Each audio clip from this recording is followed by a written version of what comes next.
हमारे इस चैनल के सभी वीडियोस को देखने के लिए लाल बटन दबाकर सब्सक्राइब करें और लेटेस्ट अपडेट पाने के लिए घंटी के निशान को दबाएं। गोपालगंज।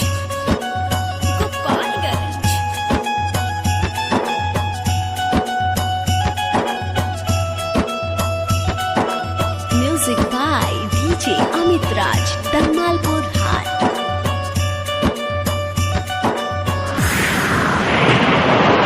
हमके पता चलल आज बा जेके चाहनी उहे धोखाबाज बा। हमके पता चलल आज बा जेके चाहनी उहे धोखाबाज बा। बढ़ता बेचैनी दिल के भीतरिया, अखिया से असुआ बहेला जैसे दरिया। सुर से बिछड़ल साजबा जेके चाहनी उहे धोखाबाज बा।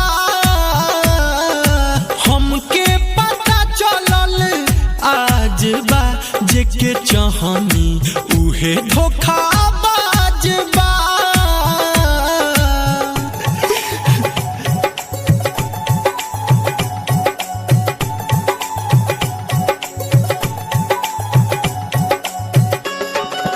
Music by DJ Amit Raj, Dalmalpur हाट।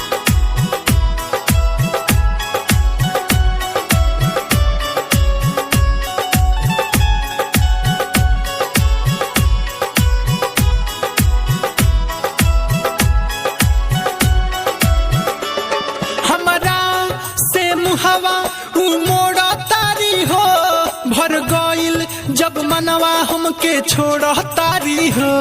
भूल जा सब कुछ कह के भोरा तारी हो, गम से उ नाता हमर जोड़ तारी हो। ऐसे बदल जइहे पता नहीं रहे, हमारो ई दिलवा रो रो के कहे।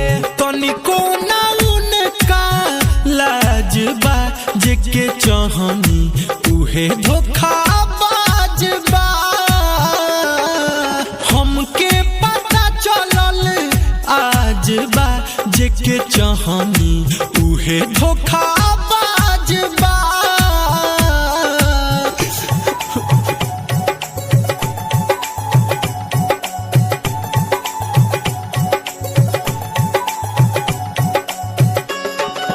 Music by DJ Amit Raj, Dalmalpur हाट।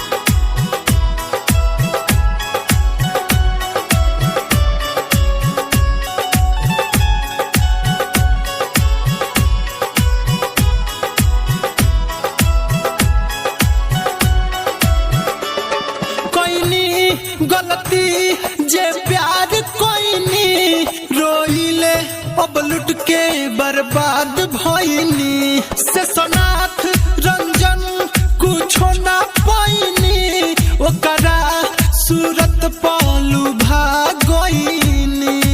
कहतावे सबका से दीपक दीवाना, प्यार में ओकरा छोड़नी जमाना।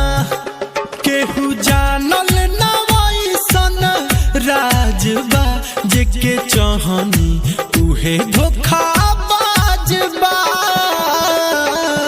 हमके पता चलल आज बा जेके चाहनी उहे धोखाबाज बा।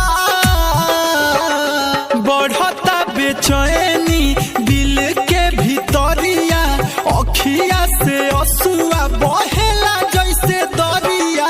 सुर से बिछड़ल साजबा जेके चाहनी उहे धोखाबाज बा।